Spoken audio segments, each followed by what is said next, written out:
A reading from the Acts of the Apostles. Lectura de los Hechos de los Apóstoles. En aquellos días, la plebe de Filipos se amotinó contra Pablo y Silas, y los magistrados dieron orden de que los desnudaran y los apalearan. Después de molerlos a palos, lo metieron en la cárcel, encargando al carcelero que los vigilara bien. Según la orden recibida, los metió en la mazmorra y les sujetó los pies en el cepo. A eso de medianoche, Pablo y Silas oraban cantando himnos a Dios. Los otros presos escuchaban. De repente vino una sacudida tan violenta que temblaron los cimientos de la cárcel.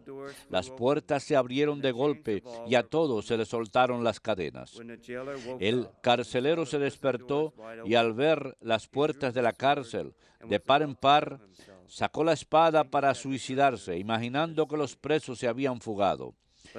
Pablo lo llamó a gritos: «No te hagas nada, que estamos todos aquí».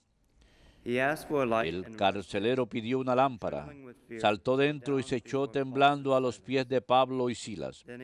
Los sacó y les preguntó: «Señores, ¿qué tengo que hacer para salvarme?».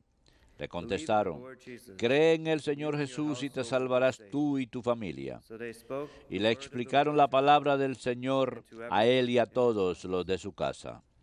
El carcelero se los llevó a aquellas horas de la noche, le lavó las heridas y se bautizó enseguida con todos los suyos.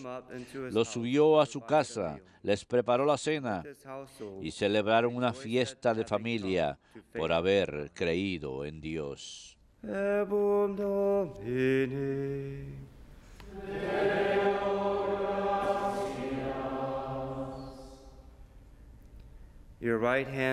Señor, tu derecha me salva. Señor, tu derecha me salva. Te doy gracias, Señor, de todo corazón. Delante de los ángeles tañeré para ti. Me postraré hacia tu santuario. Señor, tu derecha me salva. Daré gracias a tu nombre por tu misericordia y tu lealtad, porque tu promesa supera a tu fama.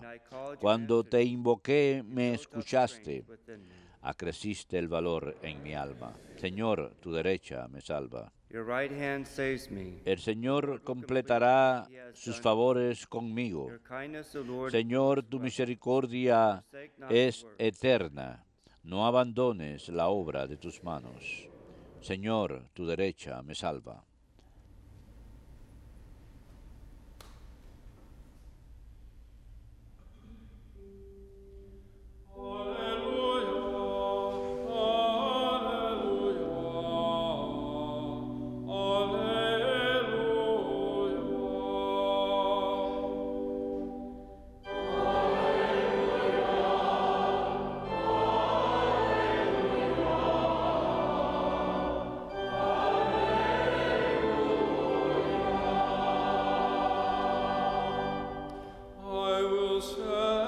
Les enviaré el Espíritu de la verdad, dice el Señor. Él les enseñará la verdad plena.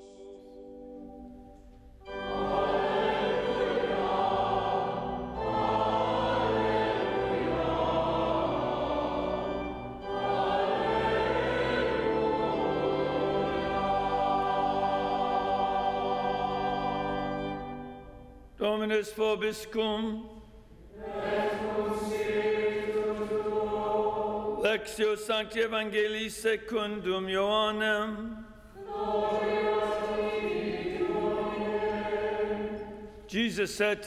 En aquel tiempo dijo Jesús a sus discípulos: «Me voy al que me envió, y ninguno de ustedes me pregunta: ¿a dónde vas?». Sino que por haberles dicho esto, la tristeza les ha llenado el corazón. Sin embargo, lo que les digo es la verdad. Les conviene que yo me vaya, porque si no me voy, no vendrá a ustedes el Paráclito. En cambio, si me voy, se lo enviaré. Y cuando venga, dejará convicto al mundo con la prueba de un pecado, de una justicia, de una condena, de un pecado porque no creen en mí, de una justicia porque me voy al Padre y no me verán, de una condena porque el príncipe de este mundo está condenado.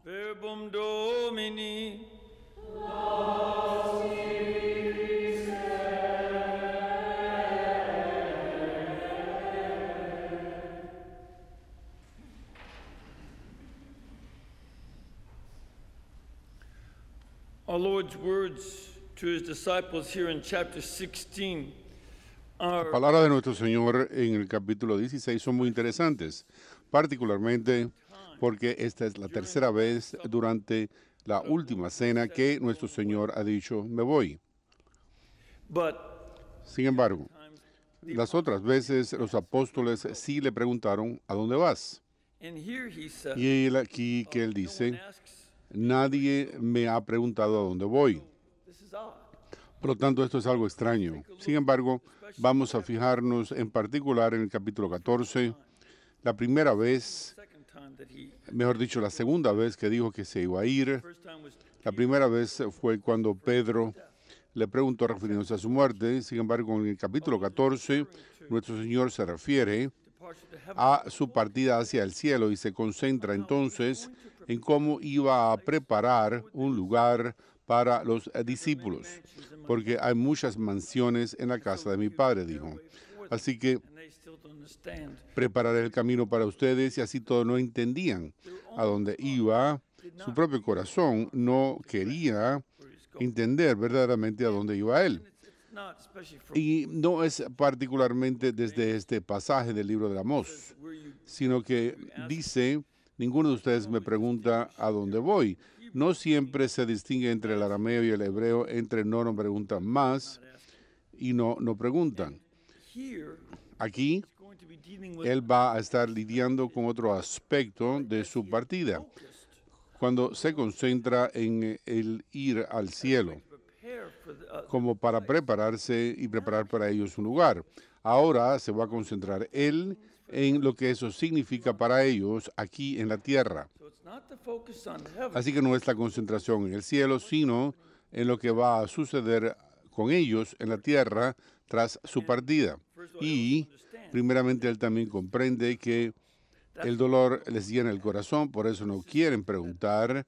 Esto es algo que ellos no entienden completamente, pero que también es mejor para Cristo. En el capítulo 14 menciona su partida diciendo, es mejor para mí que yo me vaya, porque voy a estar con el Padre. They don't want him to, Y ellos no quieren que él se vaya, especially after particularmente después de sus discusiones en el capítulo 15 acerca de lo que significa amar, more concerned. como algo de mayor preocupación Their focus still que con los demás. También se concentran sobre sí mismos y no entienden a Cristo. Por lo tanto, no comprenden que el dolor en su corazón es algo que les obstruye, porque su falta de amor para comprender lo que es mejor para él en vez de para ellos mismos.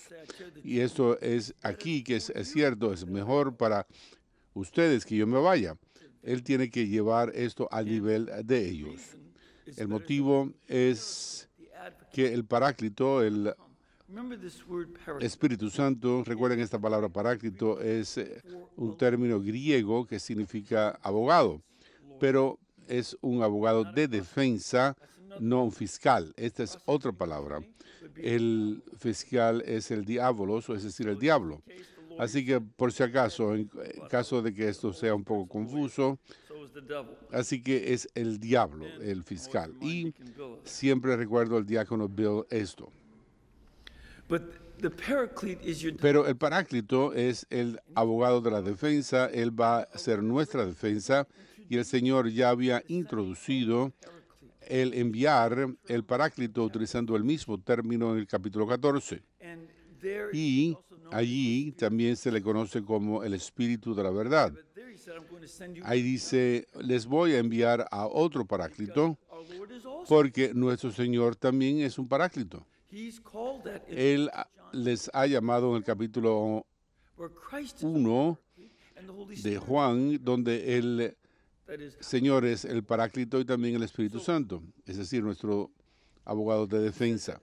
Él dice que si yo me voy, yo le enviaré a ustedes. Esta es la segunda vez que él dice, les enviaré al Espíritu Santo. El Padre que enviará al Espíritu Santo, de acuerdo con el capítulo 14, versículo 26.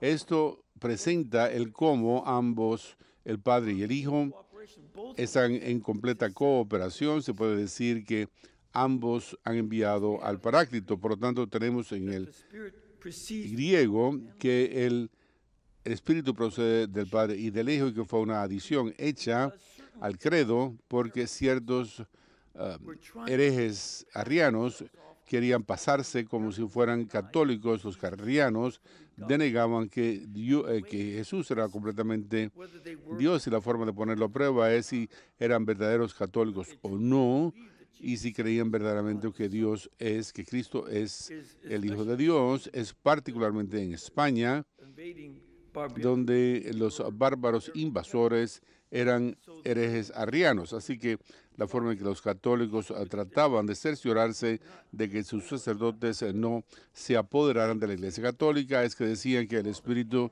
procede del Padre y del Hijo. Así es, de eso es donde viene. Ella está basado en este pasaje en que dice el Señor, yo les enviaré Él a ustedes, igual que lo había dicho anteriormente, el Padre les enviará si ustedes lo piden en mi nombre, porque estas acciones dentro de la Santísima Trinidad siempre es una en que las tres personas están cooperando plenamente. No es como decir, no, yo no quiero ir. No existe eso en la Santísima Trinidad. Entre nosotros sí, entre la Santísima Trinidad no. Por lo tanto, esta es la completa cooperación cuando actúan para con nosotros, cuando actúan para con la creación, o las tres personas actúan en total armonía, en total unidad.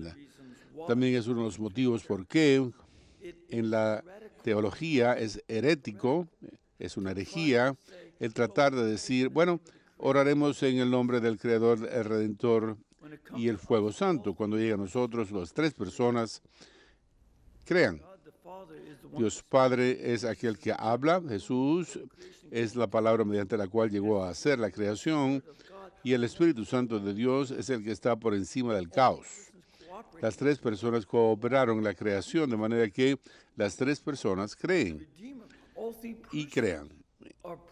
Las tres personas están presentes en la redención, en la cruz, y por lo tanto el icono que tenemos tanto en el este como en el oeste del Padre, que mira con sus manos alargadas sobre Cristo, sobre la cruz, con el Espíritu Santo entre ellos, y las tres personas nos santifican. Que esto es mal, que está mal, que es una herejía, y que pongamos diferentes modalidades de acción en las personas y tenemos como si fueran empleos. Una de las partes de la herejía es que uno los reduce a ellos a funciones en lugar de ser personas. Así que decir, sí, yo entiendo aquí la creación, la redención aquí, como si en realidad se requiriera esa división del trabajo. No, no es así. Por lo tanto, es por eso que no bautizamos de esa forma, bautizamos en el nombre de personas, en un solo Dios, el Padre, el Hijo y el Espíritu Santo. Y aquí dice, yo se los enviaré a usted. Entonces, cuando él dice estas tres cosas, nuestro Señor señala tres otras cosas que él también menciona, que nos conduce a la verdad. Solamente una de ellas es esta, por aquí menciona tres. Él hallará culpable al mundo. Esta palabra, el engen, es una palabra que es un término que sería muy adecuado en un juzgado. Es por eso que menciono que el Espíritu Santo es nuestro abogado defensor y que esta convicción o este enjuiciamiento del mundo es lo que hará. Él estará defendiéndonos a nosotros los discípulos, y es por eso que los apóstoles deben regocijarse de que Jesús ascienda, porque enviará al Espíritu Santo, al Paráclito, y mientras que Él está defendiéndonos a nosotros, Él enjuiciará al mundo. Esto no es tanto algo acerca del fin de los tiempos, del juicio final, sino más bien es algo que se trata del tipo de enjuiciamiento que sucede en la conciencia, dentro de nuestra propia mente y corazón, y que esto es, como decir, enjuiciar al mundo en lo que respecta al pecado, la justicia y la condena. He aquí una de las cosas que hay que mencionar en cuanto al resto del Evangelio de Juan para comprender lo que los tres enjuiciamientos significan en cuanto al pecado. ¿Y por qué? Pues porque no creen en mí. Dice, el pecado a lo largo de Juan, él miró hacia atrás al comienzo de la primera vez que Nuestro Señor habla en un discurso de cualquier tiempo largo. Estaba en Juan 3 cuando habló acerca del bautismo en agua y en el Espíritu Santo. Y en ello él dice que el mundo será condenado porque no creen en mí y no creen en mí. No creen a nuestro Señor Jesucristo. Esto es una condena. Y este Espíritu Santo será aquel que encontrará culpable al mundo por no creer.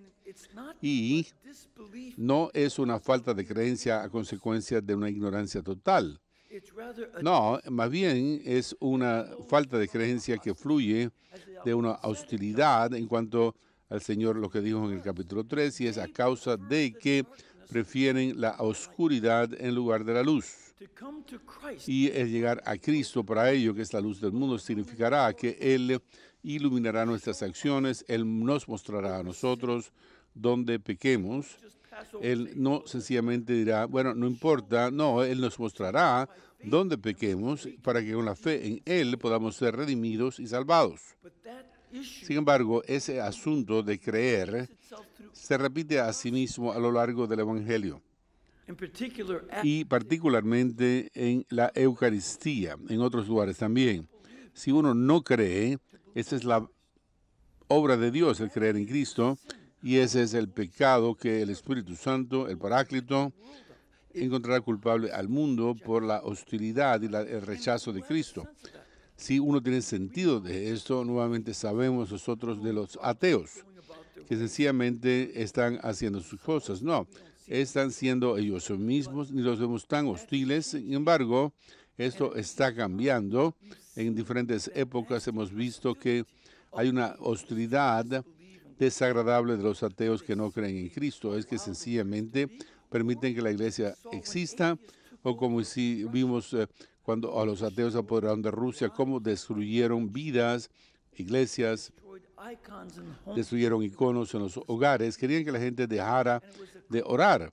Y es un crimen el enseñar a los niños la fe. Los ateos demostraron este tipo de hostilidad y que a la larga sería el Espíritu Santo el que les hallaría culpable del pecado de hostilidad. Y vemos, por supuesto, en la industria atea moderna, de Dawkins and Hitchens y otros, que ellos también muestran una hostilidad mediante el cual ni siquiera pueden decir la verdad y dar un favor a lo que dijo Jesucristo. En segundo lugar, uno puede encontrar culpable al mundo por la justicia porque va a ir al Padre. Esto es difícil para comprender si no comprendemos la palabra justicia en el sentido del Antiguo Testamento. En el Antiguo Testamento, ellos no, y esto es un juzgado. En el juzgado, uno no ofrecía un veredicto de culpable o no. Ese no era la terminología que ellos usaban, o como en algunos de los países europeos, de culpable o inocente. En los tribunales hebreos, la declaración sería con justicia o sin ella, o malvado. Y así que para encontrar culpable al mundo de justicia, tendría que ver con declarar al mundo acerca de la inocencia de nuestro sistema legal, judicial, la inocencia de Cristo en las cortes. Y por eso es que establecen este vínculo, porque va al Padre. El mundo estaba condenando a Cristo justo antes de que esto sucediera. Judas traicionaría a nuestro Señor, el sumo sacerdote lo condenaría a muerte de acuerdo con testimonios falsos. Y al no creer en lo que él decía, diciéndole, ¿es que eres tú el Cristo? Y él dijo, como tú dices. Pero al rechazarse, el de negarse a creer, lo condenaron. Y Poncio Pilato lo criticó, lo encontró culpable con el cinismo del agnóstico. Sin embargo, esa es su condena o su veredicto. Pero Dios Padre nos muestra a nosotros por ser Salvador, para ser inocente y justo, alzándole de entre los muertos. El enjuiciamiento del mundo llega a la muerte en la cruz. Asimismo es una condena. La resurrección de Cristo de entre los muertos es que Él era inocente de lo que fue acusado. Él es quien dice que es. Y es por eso que Él va al Padre en la resurrección y en la ascensión. Y es la forma en que el Espíritu Santo lo encontrará culpable en la corte de nuestra conciencia y creerá en esto, y él si es inocente, no fue condenado de ningún crimen. Y es algo que su inocencia es comprobado por ello. En cuanto a la condena, uno condena al mundo porque el gobernante de este mundo ha sido condenado. Y que forma parte, esta es una de las cosas que tenemos que ver, de que el malvado es aquel que perdió. Él fue el que dijo, poniendo esto en el corazón de Judas, él traicionará a Jesús. Y esa traición que conduce a la condena y a la crucifixión es algo que se deshace, pero también va a ser algo que veremos juntamente con los malvados a lo largo de la historia. Algo que yo he utilizado como una imagen de personas malvadas es que nuestro Señor, sacando el demonio y echarlos a los cerdos, ellos pidieron el ir a donde los cerdos, ¿recuerdan? ¿Y qué hicieron los sacerdotes, mejor dicho, los cerdos? Pues se tiraron por un abismo y murieron. Y que esto menciona esta autodestrucción, esta cualidad del mal, que el imperio romano en su maldad colapsó a consecuencia de su propia corrupción. Los nazis colapsaron a consecuencia de su propia maldad y prefirieron a la autodestrucción. Trátese de volar sus propias ciudades y medios de producción o de cometer suicidios, de suicidarse. Los comunistas colapsaron, pero ya habían sido destruidos, habían estado destruyendo su medio ambiente y su pueblo en las decenas de millones. Esto ha sucedido no solamente en la Unión Soviética, sino en China y Camboya, que los ateos y que el pueblo que prefiere el mal usan la muerte, pero se destruyen a sí mismos al hacerlo. Esto es evidencia de haber sido condenados ellos. Y aquí que nosotros también tenemos que escuchar no tan solo lo que los apóstoles tienen en cuanto al Espíritu Santo, sino que está actuando en la corte, en el tribunal de su conciencia, pero actuando también en el nuestro. Y por lo tanto nosotros tenemos que estar abiertos a las formas en que el Espíritu Santo funciona en nuestra propia conciencia. ¿Es que creeremos? Es que nosotros permitiremos que nosotros nos comprometamos nuestra vida, dediquemos nuestra vida a Cristo y a su redención. Es que nosotros aceptaremos que su resurrección de los muertos es esa reivindicación por su inocencia de que el Espíritu Santo nos condena y nos acepta en la fe. Sin embargo, y es que nosotros podremos aceptar que el mundo, tan atractivo como pudiera ser con sus diferentes formas de pecar y sus intentos de atraernos hacia su propia autodestrucción, nos promete poder o placer, y es que nosotros aceptaremos que ellos son condenados y no los seguiremos o no. Estas son decisiones que debemos tomar en nuestra conciencia, y el Espíritu Santo, el Paráclito, está ahí para ayudarnos a rechazar aquello que sea malvado y a escoger lo bueno. tanto como lo hacemos cuando renovamos nuestros votos bautismales, rechazamos al mal y profesamos fe en nuestro Señor Jesucristo y en Dios el Padre, el Espíritu Santo y su Iglesia. Esta es la decisión que nos distingue y esto es lo que nos está pidiendo a nosotros todos que hagamos hoy.